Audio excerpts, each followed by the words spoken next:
Et bienvenue pour une nouvelle saison du Freeride World Tour en partenariat avec Mensub TV. Les meilleurs riders s'affrontent sur les pentes les plus engagées dans la compétition de freeride ultime. Tout au long de la saison, vous allez pouvoir retrouver l'élite mondiale du ski et du snowboard freeride et tous n'ont qu'un seul objectif en tête, le titre de champion du monde. Nous vous invitons à vivre tout au long de l'hiver les meilleurs moments de cette quête à travers des images spectaculaires, des défaites amères mais aussi des victoires éclatantes.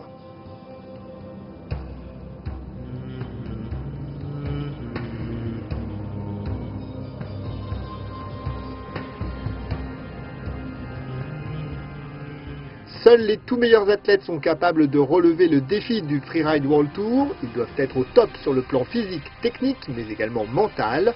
La pression est énorme au sommet de ces faces impressionnantes où il s'agit de rivaliser avec les meilleurs mondiaux. Les riders se préparent pour une saison 2012 intense et ils ont encore tous en tête les moments marquants de l'année 2011.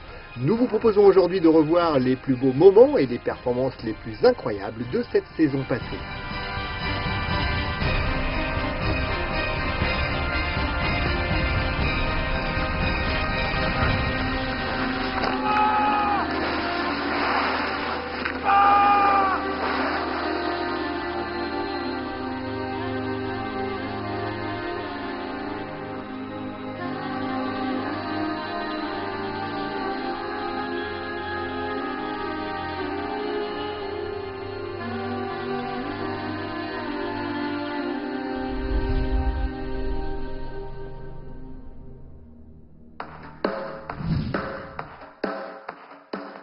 La saison 2011 a démarré au cœur des Alpes avec la freeride de Chamonix-Mont-Blanc.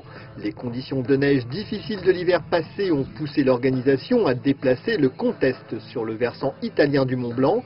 Les riders ont pu y profiter de bonnes conditions pour lancer cette saison 2011.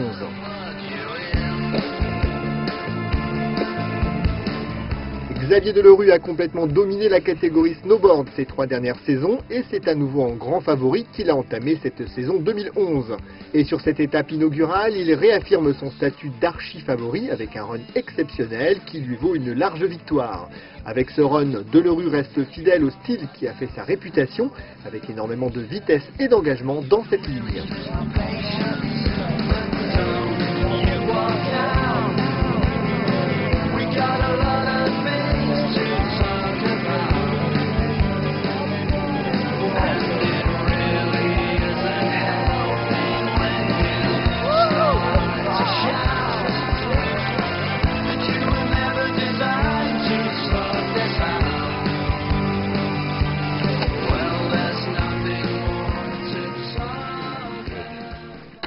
Chez le skieur, c'est le local Aurélien Ducrot qui va placer la barre très haut sur cette étape.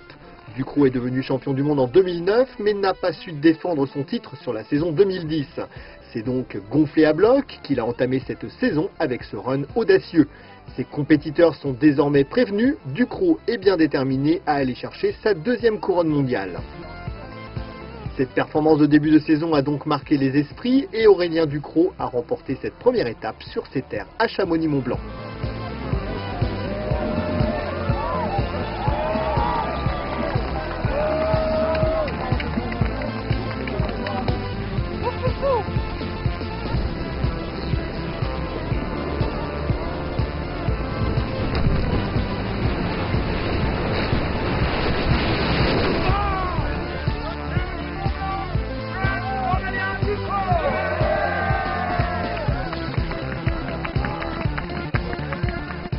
Le Freeride World Tour s'est ainsi ouvert avec une compétition très relevée sur les contreforts du Mont Blanc, mais ce n'était que le début d'une saison longue et éprouvante pour les riders qui se sont rendus directement en Suisse dans la prestigieuse station de Saint-Moritz pour la seconde étape. Saint-Moritz est connu pour offrir un des plus beaux points de vue des Alpes, mais c'est son intimidante face nord du Corvatsch que sont venus affronter les riders. Avec un sommet culminant à plus de 3300 mètres d'altitude, ce sont des conditions difficiles qui attendaient les riders sur cette compétition. En pleine confiance après sa victoire à Chamonix, Aurélien Ducrot allait commettre une énorme erreur avec un saut à l'aveugle depuis une corniche sous la porte de départ. Il a atterri une quinzaine de mètres en contrebas directement sur des rochers, heureusement sans se blesser. Saint-Moritz n'a pas réussi non plus à l'autre leader du tour. Xavier Delerue s'est fait surprendre par la neige et se fait déstabiliser par une petite coulée de neige. Il terminera cette étape loin dans le classement.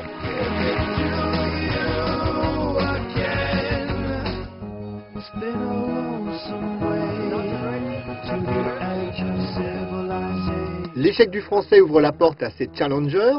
L'Américain Matanetz réalise un sans faute avec un run très fluide qui lui vaut sa première victoire majeure.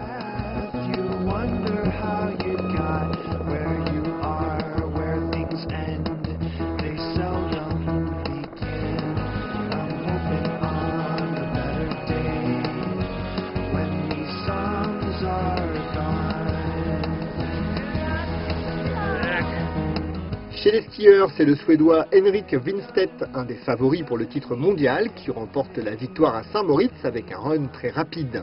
Mais cette victoire, Winstedt allait la payer au prix fort, avec une blessure aux côtes qui allait le tenir éloigné de son niveau habituel pour de longues semaines.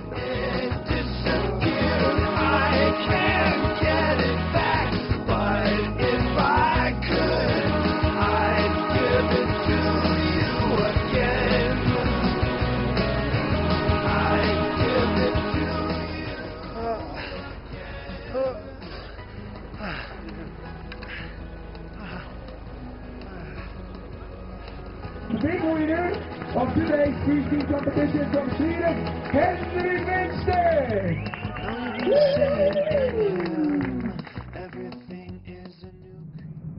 L'étape des North Face Masters à Crystal Mountain est réservée aux snowboarders.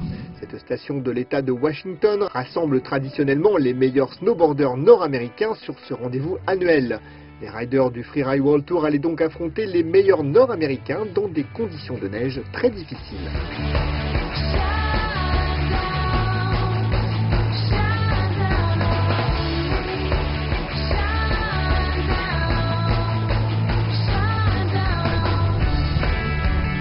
Et sur cette neige compacte, c'est l'Autrichien Flo Orlet qui allait le mieux tirer son épingle du jeu avec un run très varié. Cette victoire allait du même coup le placer idéalement parmi les favoris pour le titre.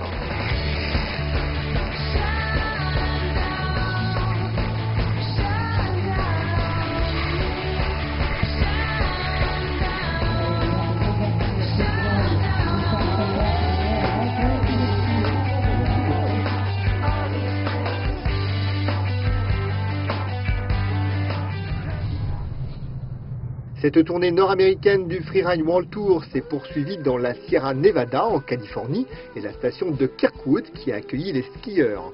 Grâce à d'abondantes chutes de neige, c'est dans des conditions quasi idéales que s'est déroulée cette compétition. Mais cette étape californienne aura laissé un goût amer aux favoris qui se sont laissés gagner par l'enjeu et ont tous chuté, sans exception. Après un très bon haut de parcours, le Suédois Ren Barkered allait être le premier des favoris à chuter. Les uns à la suite des autres, les meilleurs skieurs se font piéger par les conditions de neige et les chutes se succèdent.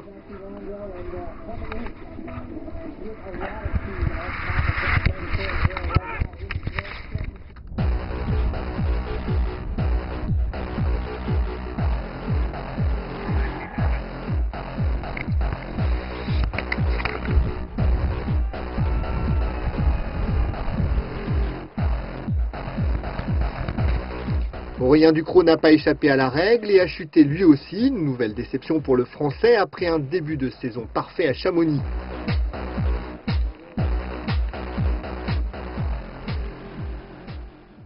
À ce jeu-là, c'est le Français Jérémy Prévost, un des nouveaux venus sur le tour cette saison, qui l'a remporté avec un run décomplexé.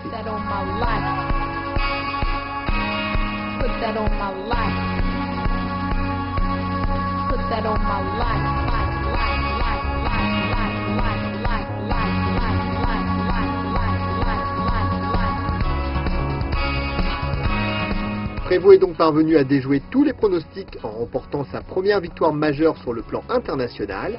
Une très belle récompense pour ce skieur encore très jeune et relativement inexpérimenté.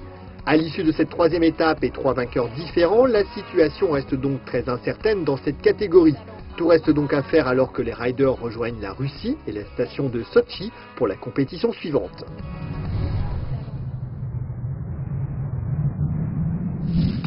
Une Une nouvelle fois, les riders trouvent des conditions de neige idéales pour le contest. Depuis le sommet de la station de Rosa-Kutor, fraîchement inaugurée, la mer Noire est parfaitement visible et apporte des chutes de neige abondantes qui ont fait la réputation de cette région du Caucase.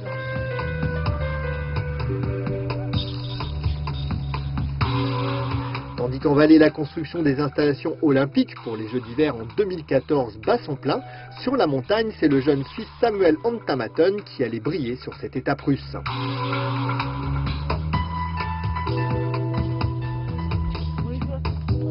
Antamaton est un rookie sur le Tour, mais son nom évoque une des grandes familles de montagnards de Zermatt en Suisse.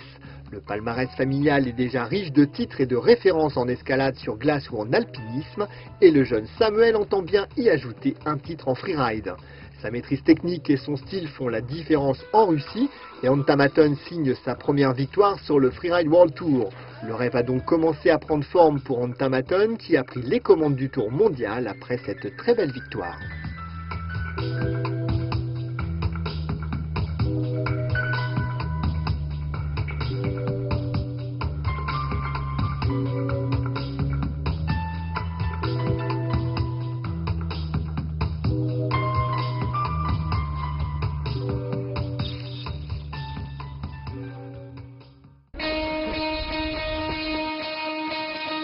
Pour le Français Aurélien Ducrot, c'est un double challenge qui s'annonçait après une déchirure musculaire survenue 2 jours avant la course. On m'a mis des plâtres aux jambes. Je me suis bandé les jambes entières et là j'ai mal. Je me rends pas trop compte comment je vais pouvoir faire, mais on va tenter quoi. On verra bien. La pression était double pour le Français qui avait impérativement besoin de bien figurer ici après ses échecs de Saint-Moritz et de Kirkwood.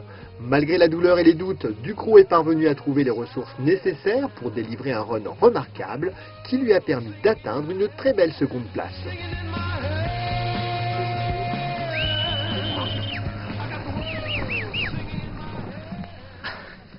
J'ai mal.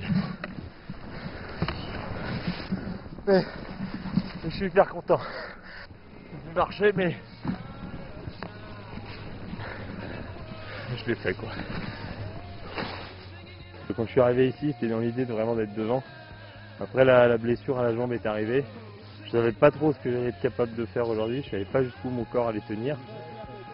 Donc d'un coup c'était différent. L'idée c'était de marquer des points un maximum pour être fort à Verbier.